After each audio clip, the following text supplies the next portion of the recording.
오늘 우리에게 주시는 하나님의 말씀은 사무엘하 7장 1절부터 9절까지의 말씀입니다. 구약성경 472쪽입니다.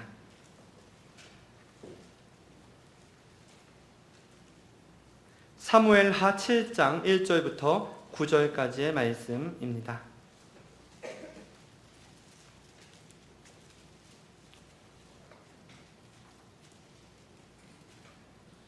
사무엘하 7장 1절부터 9절까지의 말씀을 봉독하겠습니다. 하나님의 말씀에 귀를 기울이시기 바랍니다. 여호와께서 주위의 모든 원수를 무찌르사 왕으로 궁에 평안히 살게 하신 때에 왕이 선지자 나단에게 이르되 볼지어다 나는 백향목 궁에 살거늘 하나님의 궤는 휘장 가운데 있도다. 나단이 왕께 아뢰되 여호와께서 왕과 함께 계시니 마음에 있는 모든 것을 행하소서 하니라.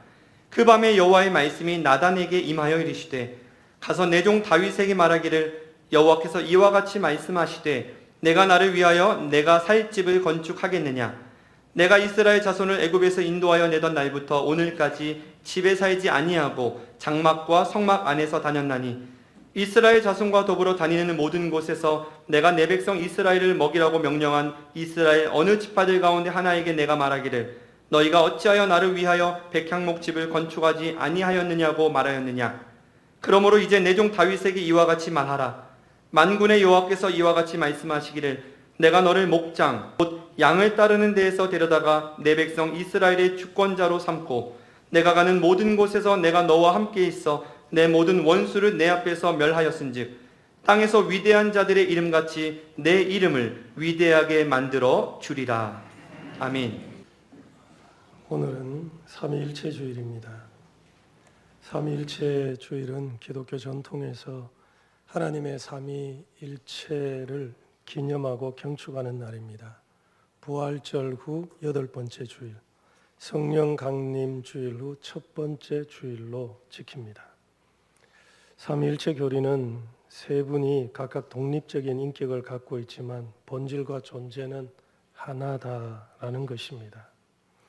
하나님의 하나님이심을 보여주는 교리가 삼위일체입니다.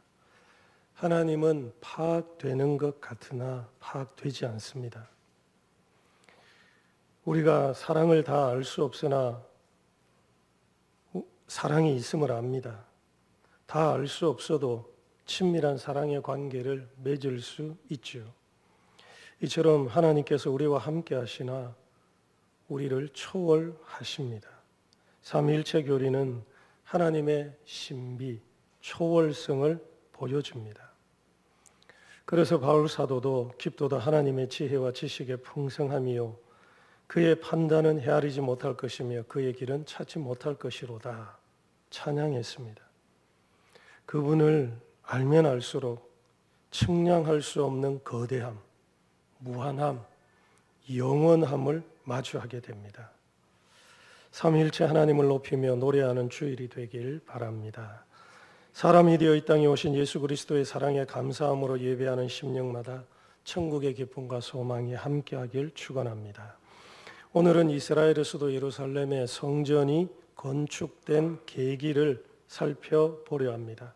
1절에 여호와께서 주위의 모든 원수를 무찌르사 왕으로 궁에 평안히 살게 하신 때에 시작합니다. 이러한 때에 다윗은 자신의 마음에 있는 것 하나의 소원을 선지자 나단에게 말합니다. 다윗의 마음에 무엇이 있었을까요? 다윗은 평안히 살고 있었습니다. 그런데 이전에 다윗은 궁핍하고 가난한 때가 있었습니다. 추격, 전쟁이 그치지 않았습니다. 그는 가진 것을 다 잃었습니다. 한때는 다윗이 왕의 사위가 되어 승승장구했습니다.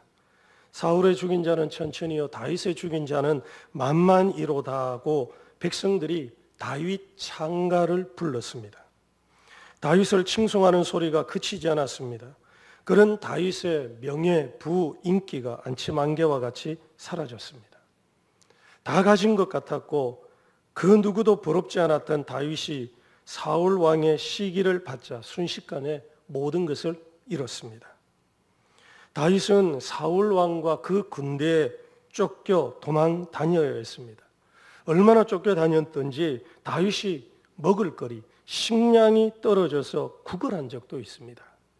노브 땅에 갔을 때 제사장 아비멜렉에게 떡 5덩이나 무엇이나 있는 대로 내게 달라고 그렇게 말합니다.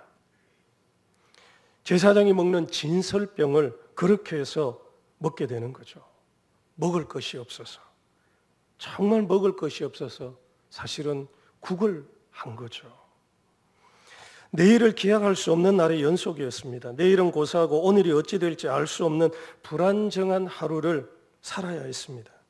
자신만이 아니라 가족들까지 고통받았습니다. 그의 형제와 아버지의 온 집이 도망자 대열에 있었습니다. 그때는 생존이 목적이었습니다. 악인의 괴계와 핍박에서 하나님께서 은혜와 자비를 베푸사 나를 건져주시기를, 구원해 주시기를, 내 생명을 보존해 주시기를 간구했죠. 하나님을 위해서 무엇을 하는 것은 엄두도 내지 못했습니다. 그때는 내가 하나님을 위해서 할 수 있는 것도 없었습니다.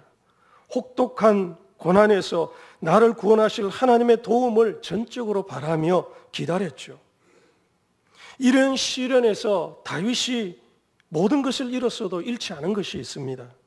하나님을 잃지 않았습니다. 하나님을 향한 믿음을 잃지 않았죠. 아파도 하나님을 찾았고 씻지 못하고 제대로 먹지 못하면서도 하나님을 향했고 군대의 추격으로 생명의 위협, 숨막히는 긴장과 두려움을 겪으면서도 하나님을 잃지 않았습니다. 재산도 잃었고 명예도 잃었고 백성들이 칭송하며 주목하던 인기도 잃었습니다. 그래도 하나님은 잃지 않았습니다.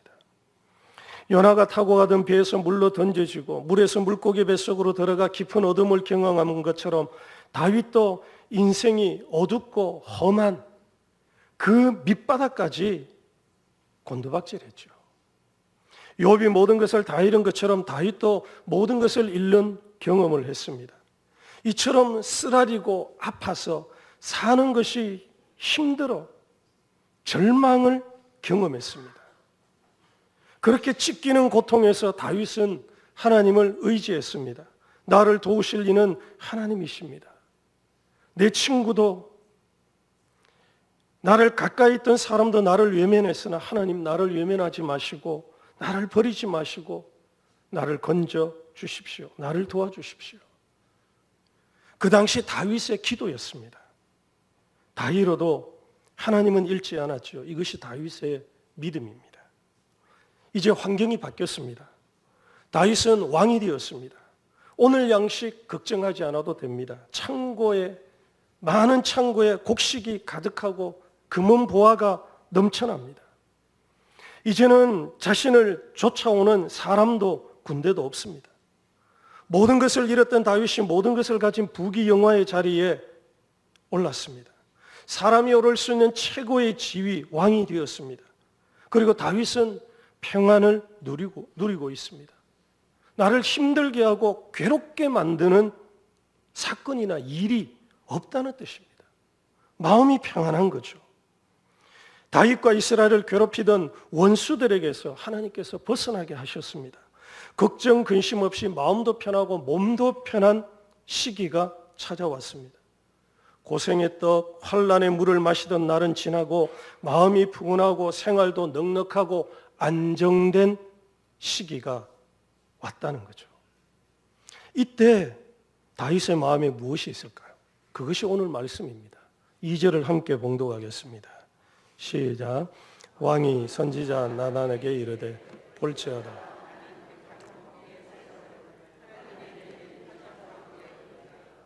아멘. 세 번역은 하루는 왕이 예언자 나단에게 말했다. 나는 백향목 왕궁에 사는데 하나님의 교는 아직도 휘장 안에 있습니다. 백향목 왕궁에 사는 자신과 천막 가운데 있는 하나님의 괴가 대조되지요.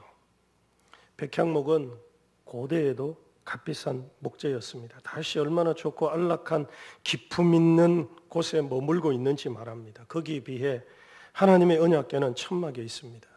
오랜 세월에 낡았습니다. 물론 남노할 때마다 수선하고 새 것으로 교체했겠지만 언약궤는 천막에 있습니다. 질적 차이가 있죠. 이 질적 차이가 6월 첫 주에 전했던 학개서에도 나오죠. 학개 선지자가 무엇이라고 외쳤습니까? 이 성전이 황폐하였거늘 너희가 이때 판벽한 집에 거주하는 것이 옳으냐라고 했습니다. 성전의 황폐와 백성의 판벽한 집이 대조됩니다. 성전은 덮게도 덮지 못한 채 비바람을 맞고 있는데 백성은 지붕을 덮은 집에서 안락하게 지냅니다. 백성은 지붕을 덮은 집에 살면서 황폐한 성전을 다시 재건할 생각을 하지 않습니다. 그런 움직임도 일어나지 않습니다. 그렇게 하려는 계획과 의논도 일체 없습니다. 그들은 정작 좋은 집에 사는데 하나님의 집은 잊었습니다. 그런데 다윗은 좋은 집에 사는데 천막에 있는 하나님의 궤를 생각합니다. 나는 백향목 왕궁에 살고 있는데 만왕의 왕이신 만유의 주이신 하나님의 궤는 천막에 있으니 그것이 불편한 겁니다. 그것이 마음에 쓰이는 거죠. 그래서 나단 선지자에게 말하는 겁니다. 내가 사는 백향목 궁과 하나님의 궤가 있는 천막을 대주함으로써 간접적으로 내 마음에 있는 소원이 무엇인지를 나단에게 표현한 거죠. 생각해 보십시오. 다윗이 처음부터 하나님의 집 성전을 건축하려는 계획이나 의도가 있었을까요? 다윗이 사울 왕에게 쫓겨 추격당할 때는 정신이 없었습니다. 추격에서 벗어나 생명을 건져야 할 게 다른 어떤 것에 마음을 둘 겨를이 없었습니다. 제 한 몸조차 건사하기 힘든 다윗이 쫓겨다니면서 오늘은 이곳 저곳은 내일은 쫓겨다니면서 성전을 지으려는 마음을 가질 수 있었을까요? 없지요. 그때는 하나님의 구원을 바라며 하나님 이 생명 보존해 주시고 나를 이 위험과 위기에서 벗어나게 해주시는 것이 그의 마음에 있는 것이었습니다. 성전을 지을 재물도 없었고 성전을 짓자고 말할 위치도 아니었죠. 그러나 지금은 달라졌습니다. 다윗은 그것을 할 수 있는 힘과 재력, 지위가 있습니다. 그때는 할 수 없었지만 지금은 할 수 있습니다. 할 수 없어서 못하는 것과 할 수 있는데 안 하는 것과는 천지 차이죠. 이전에 다윗은 분명히 할 수 없었습니다. 그러나 왕이 되고 평안을 누리는 지금은 할 수 있습니다. 그런데 이 일을 이전에 누가 시도한 적이 있나요? 이스라엘이 하나님께서 주신 가나안 땅에 정착했습니다. 여호수아 이후 사사 시대가 약 400년입니다. 그리고 사울이 이스라엘의 초대 왕으로 세워졌습니다. 그동안에 누가 성전을 짓자고 말한 적이 있나요? 없습니다. 성전을 짓는 것은 큰 일이기에 개인이 하기에는 어렵다 할 수 있습니다. 그러면 어느 지파가 나서서 이스라엘의 요셉 지파가 나서서 우리 지파가 앞장설 테니 다른 지파가 조금씩 힘을 보태어서 우리도 하나님의 집을 한번 지어보자 말했나요? 어느 지파도 그렇게 말하지 않았습니다. 이 일을 해보자고 말한 사람도 지파도 없습니다. 그런데 누가 말합니까? 다윗이 말합니다. 이것이 다윗의 믿음과 신앙입니다. 그가 할 수 없을 때가 있었습니다. 그러나 그에게 재물과 권력과 힘이 주어진 지금 그는 하나님의 성전을 짓고자 합니다. 다윗은 자신에게 주어진 것으로 하나님을 위해 백성을 위해 성전을 지으려고 한 것이죠. 이것이 다윗의 마음에 있는 겁니다. 다윗이 위대한 종인 이유입니다. 누가 시키지 않았습니다. 누가 하라고 하지 않았습니다. 압력을 행사하고 부담을 주어가지고 부담을 팍팍 줘서 안 하면 안 되도록 유도한 것이 아니죠. 다윗의 위대한 신앙이 자원해서 이 일을 하고자 했다는 겁니다. 여러 종류의 사람이 있죠. 어떤 사람은 하라고 시켜야 합니다. 하라고 말해야 합니다. 시키지 않으면 하지 않습니다. 또 어떤 사람은 시켜도 하지 않습니다. 내가 왜 해야 하냐며, 나밖에 없냐며, 왜 내가 만만하냐며 불만 가득해서 도망합니다. 그런 것을 볼 때 시켜서 순종하는 사람이 괜찮은 믿음이죠. 그런데 어떤 사람은 시키지 않았는데 스스로 자발적으로 순종해서 합니다. 해야 할 일을 찾아서 하는 거죠. 하나님이 기뻐하시는 일을 합니다. 지금 다윗이 어떻게 합니까? 하나님께서 명하지 않았습니다. 선지자나 백성들이 왕이여 우리도 이제 성전을 지을 때가 되지 않았습니까? 라고 요청한 것도 아닙니다. 순전히 다윗이 자발적으로 하나님을 위해서 이런 마음, 생각을 품은 거죠. 성숙한 사람은 자원해서 기쁨으로 합니다. 억지로, 마치 못해서 어거지로 하는 것이 아니죠.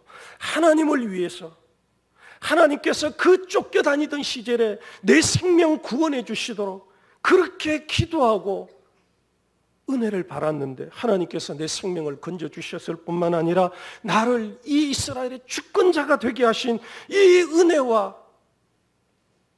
베푸신 것을 생각하니 감사해서 기뻐서 다윗이 자발적으로 하나님을 위해서 하나님의 집을 짓겠다고 하는 거죠. 그분을 사랑해서 즐겁고 기쁨으로 하는 겁니다. 다윗이 하나님의 마음에 합한 사람이라고 불리는 이유 중에 하나죠. 그러면 어떤 사람도 나도 다윗처럼 왕이 되면, 그래서 그런 힘, 권력, 재물이 있으면 나도 그렇게 할 수 있습니다. 내가 없어서 못하지 있으면 합니다. 말할 수 있습니다.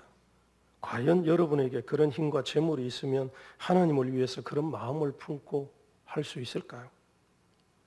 정말 할 수 있을까요? 사람의 욕심은 끝이 없습니다. 사람의 변덕도 변화무쌍합니다. 들어갈 때의 마음과 나올 때의 마음이 다르죠. 가져도 더 갖고 싶죠. 조금만 더 모으면, 조금만 더 있으면 좋을 것 같죠. 그래서 많은 사람이 조금만 더의 탐심에 빠집니다. 아주 많은 것을 원하는 것이 아니라 지금보다 조금만 더 있으면 좋겠다는 거죠. 아주 많이 얻기는 힘들고 가능성도 희박하기에 조금만 더를 원합니다. 조금 더 얻는 것은 조금만 힘쓰면 내 힘으로도 가능할 것 같습니다. 대개는 이 함정에 빠져서 다음으로 미룹니다. 예수님의 비유에 부자가 종종 등장하죠. 이들은 부자입니다. 어리석은 부자는 더 쌓고 더 모으려고 했습니다. 그리고 실제로 더 쌓고 더 모았습니다. 그리고는 이 쌓고 모은 것을 자기를 위해 쓰죠. 내 영혼아, 이제는 먹고 마시자 라고 하죠. 하나님을 위해, 이웃을 위해 쓰자라고 하는 것이 아니라 내 영혼아, 이제는 편안히 먹고 마시자 하죠. 나사로의 비유의 부자도 날마다 호요식합니다. 자기의 집을 꾸미고 자기를 치장하는 일에 아끼지 않고 씁니다. 그러나 대문 앞에 있는 거지 나사로에게는 한 푼도 쓰지 않습니다. 내게 부와 권력이 주어졌다고 그것을 올바르게 사용하는 것은 아니라는 거죠. 안타깝게도 대부분은 그런 힘과 부, 그리고 조금만 더 쌓고 모으면은 자기 자신을 위해 아낌없이 씁니다. 자기 만족, 자기 쾌락을 위해서 사용하는 거죠. 많은 것을 창고에 쌓아두고 오롯이 자기를 위해 쓰는 경우가 대부분입니다. 나는 아닙니다 라고 말할 수 있습니다. 지금의 그 결심을 칭찬합니다. 그러나 정말 있으면 어떻게 될지 모릅니다. 대부분은 그 결심이 변하더라는 거죠. 변심하더라는 겁니다. 하나님께서 가나안 땅에 들어가기 전에 모세를 통해서 모압 평지에서 이스라엘 백성에게 이런 경고를 하십니다. 네가 먹어서 배부르고 아름다운 집을 짓고 또 내 소와 양이 번성하여 내 은금이 증식되며 내 소유가 다 풍부하게 될 때 내 마음이 교만하여 내 하나님 여호와를 잊어버릴까 염려하노라. 하나님이 염려하십니다. 하나님께서 이스라엘 백성에게 복을 주셨죠. 이스라엘 백성들이 광야에서 천막 생활, 텐트 치고 거두고 또 이동하고 텐트 치고 이런 나그네 생활을 하다가 하나님께서 주신 가나안 땅 그 기업에 들어가서 이제 번듯하게 집도 짓고 아름다운 집도 짓고 하나님이 주신 토지를 받아서 그곳에서 양도 기르고 소도 기르고 그리고 곡식을 뿌려서 씨앗을 뿌려서 곡식도 기르고 열매를 얻게 되고 그래서 이제 어느 정도 안정되고 살만해지면 이스라엘 백성들의 마음에 무엇이 생기는가? 교만하게 되고 그래서 하나님을 잊어버릴까 염려하노라. 하나님께서는 우리에게 복을 주고 싶은데 그래서 복을 주시는데 그런데 그 복을 받은 인생은 그 복을 가지고 하나님의 은혜와 영광을 찬양하면서 기뻐하고 감사함으로 사는 것이 아니라 그것을 가지고 이것은 내가 이룬 것이다. 자기 배를 위해 쓰고 하나님을 잊어버리더라는 거죠.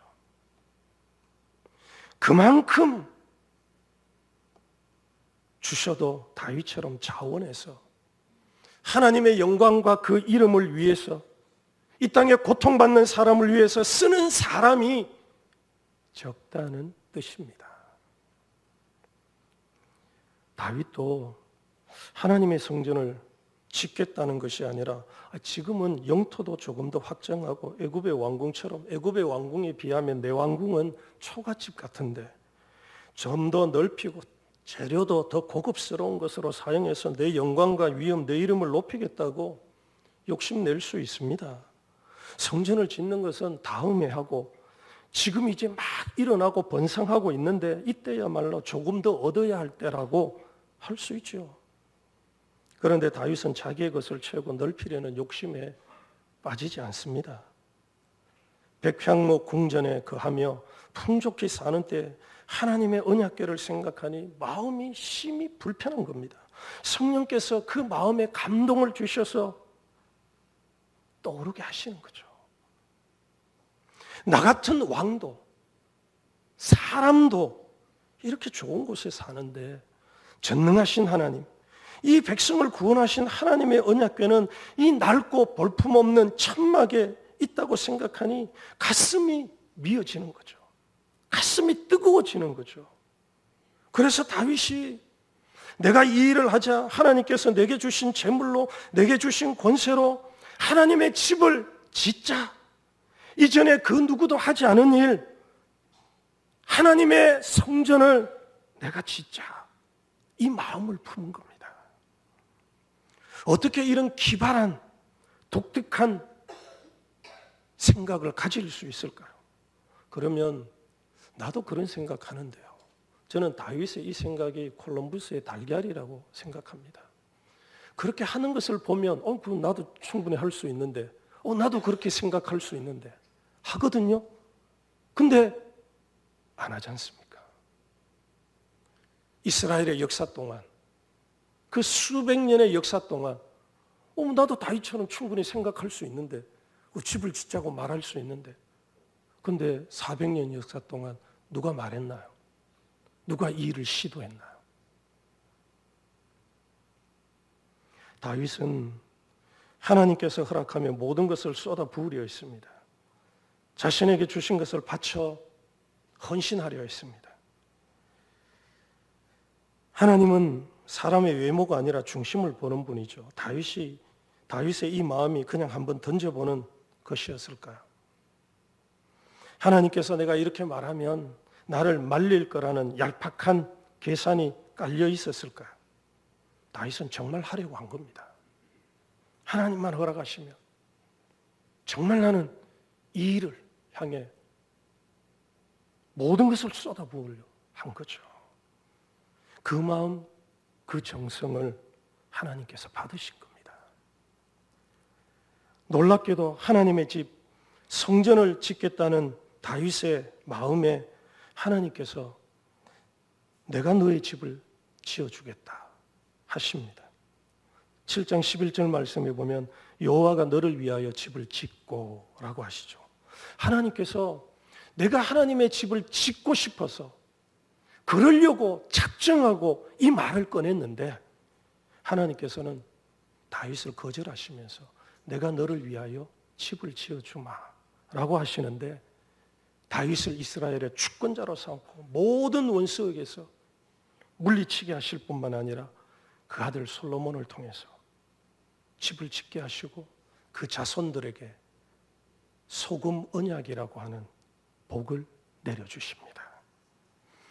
내가 하나님을 위해 집을 짓고자 했는데 하나님께서 다윗의 집을 지어주시고 그 후손까지도 내가 경고하게 하겠다. 비록 잘못하고 비록 모자라는 것이 있어도 내가 너의 혈통을 통해서 보존하며 메시아를 주겠다고 약속하시죠. 내가 자원해서 내가 평안을 누릴 때 하나님을 위해서 꿈과 생각을 가지고 나아가는 것이 하나님께서 얼마나 기쁘고 기특하게 보는 것인가를 알 수 있는 대목이죠.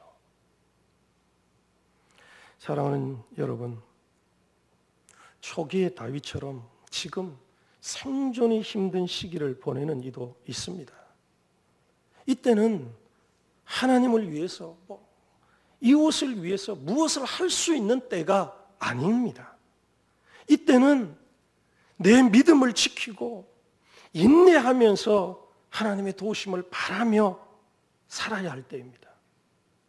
하나님을 위해서 무엇을 하지 않아도 됩니다. 그러나 하나님께서 여러분에게 평안을 주셨다면, 우리 교회에 평안을 주셨다면 우리 마음에 무엇을 품어야 할까요? 자원함으로 하나님을 기쁘시게 하는 일을 그래도 가슴에 품어야 하지 않을까요? 자기 배를 위해서 사는 것이 아니라 하나님의 영광을 위해서 내게 주신 부와 지위를 사용해야죠. 세 번째 예배당을 건축합니다. 하나님께서 내 삶에 그리고 우리 교회에 평안을 주셨다면 자원하는 마음으로 예배당 건축에 함께하기로 결단하십시오. 지금 어려운 때를 보내고 있는 분은 안 하셔도 됩니다. 지금은 생존이 중요하니까. 하나님께서 나를 건져주셔서 이렇게 주시는 것이 중요하니까 이런 시기를 보내고 있는 분들은 괜찮습니다. 마음에 부담 갖지 마시고 하지 않으셔도 됩니다. 그러나 그렇지 않다면 결단하십시오. 이 소원을 가슴에 품으십시오. 내게 주신 물질과 힘을 이 일을 위해 쓰십시오. 그러면 하나님께서 다윗의 집을 지으신 것처럼 내 집을 지어주시는, 그리고 내 후손까지 도우시는 은혜와 복이 여러분에게 임할 줄 믿습니다. 그래서 억지로나 인색함으로 마지 못해서 눈치 보면서 짓는 예배당이 아니라 이런 다윗과 같은 마음과 기쁨으로, 감사함으로 지어서 하나님께서 주시는 은혜와 복을 나만이 아니라 우리 자손들까지 함께 누리는 성도와 교회 되기를 축원합니다. 기도하겠습니다. 오늘 말씀을 기억하며 기도하겠습니다. 다윗처럼 청년의 때 쫓기고 정신없고 사는 것이 힘든 때, 그때는 괜찮습니다. 안 하셔도 됩니다. 부담 갖지 마십시오. 그러나 평안의 때라면 뭐 하십니까? 하셔야죠. 하나님을 위해 마음을 품으셔야죠.